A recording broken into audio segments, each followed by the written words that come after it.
یہ محرم الحرام کا مہینہ جب آتا ہے تو کیسے سبق لے کر کے آتا ہے، ہمیں کیا کرنا چاہیے، کیا نہیں کرنا چاہیے، کربلا کے میدان میں کون کون سے اور کیسے کیسے واقعات رونما ہوئے،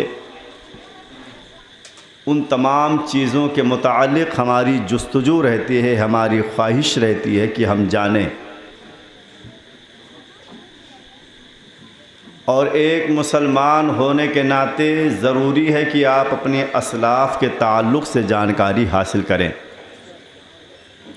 اس لیے کہ جو جتنی معلومات کرتا ہے اس کے محبت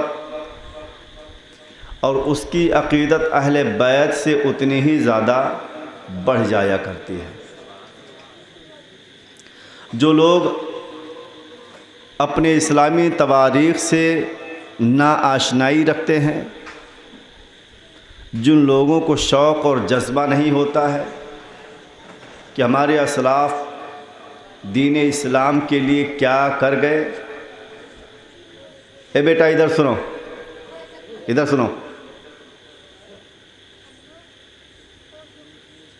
جن لوگوں کو یہ معلومات نہیں ہوتی ہے کہ ہمارے اسلاف نے کیا کیا، جن لوگوں کو تاریخ سے وابستگی نہیں ہوتی ہے، واسطہ نہیں پڑتا، ایسے لوگ بزدل اور کاہل ہو جایا کرتے ہیں۔ اور یہ کوئی اتفاقی بات میں نہیں کہہ رہا ہوں، بلکہ یہ ایک تجربہ شدہ بات ہے۔ جب انسان اسلام پر مر مٹنے کا انداز سیکھ لیتا ہے تو دست پہ بھاری ہو جاتا ہے۔ جب وہ یہی نہیں جانتا کہ ہمارے جینے کا مقصد کیا ہے،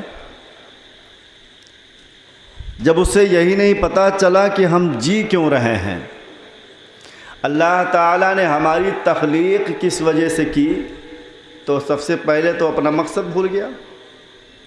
اور جب مقصد بھول گیا تو دنیا میں جیسے دوسرے غیر فرقے لوگ رہتے ہیں، دوسرے مسالک کے یا دوسرے تمام اہل مذاہب کے لوگ دنیا میں سرگرداں ہیں، اسی طرح سے اہل ایمان بھی اسی میں مہو ہو کر کے رہ جاتا ہے۔ صبح اٹھا کام پہ گیا، شام کو واپس آیا، کھایا پیا سو گیا، مسلسل اسی طرح سے اس کی زندگی تمام ہو جاتی ہے۔ اور جب 50 60 70 سال کی عمر ہوتی ہے، جب ہاتھ پیر جواب دینے لگتے ہیں، تب اسے احساس ہوتا ہے کہ مجھے عبادت کرنی چاہیے۔ جب انسان کے پاس توکل الی اللہ، توجہ فرمائے ہماری بات پر، جو بات میں تنبیہن میں کہہ رہا ہوں شروعات میں، یہ آپ کو سننے چاہیے، سارا نچوڑ اسی تنبیہ میں ہوتا ہے۔ جب انسان کے دل میں اسلام کی محبت نکل جاتی ہے، دین سے وہ دور ہو جاتا ہے تو دنیا دار بن جاتا ہے، اور جب دنیا دار بن جاتا ہے تو دین سے دور ہو جاتا ہے، دولت کی طرف اس کی جو ہے اس کا جھکاؤ کچھ زیادہ ہو جاتا ہے۔ اور جب دولت کی طرف اس کا جھکاؤ ہو جاتا ہے تو پھر وہ اتنا مطلب پرست، اتنا دنیا پرست ہو جاتا ہے کہ بس اسی کی حفاظت میں اور اسی کے اضافے میں اپنی زندگی کو صرف کرنے لگتا ہے۔ آپ دیکھیں گے تو پتہ چلے گا ایک دم یہی دور کے اعتبار سے ایک دم یہی لفظ منسلک ہے۔ اور جب اس کے پاس جائیداد کا جمع غفیر ہو جاتا ہے تو پھر مرنے مارنے سے ڈرنے لگتا ہے۔ بھرے چوراہے پہ اگر اس کے اوپر کوئی حملہ کر دے، کوئی اور بات ہو جائے تو اسے جواب دینے کے بجائے وہ جان بچا کر بھاگنے میں عافیت سمجھتا ہے کہ میری بیوی بچوں کا کیا ہوگا، میں نے جو پراپرٹی کھڑی ہے اس کا کیا ہوگا، میں نے جو پراپرٹی کھڑی کر رکھی ہے اس کا کیا ہوگا، میرے پیچھے میری بیوی بیوہ ہو جائے گی، میرے بچے یتیم ہو جائیں گے تو ان کا سہارا کون بنے گا۔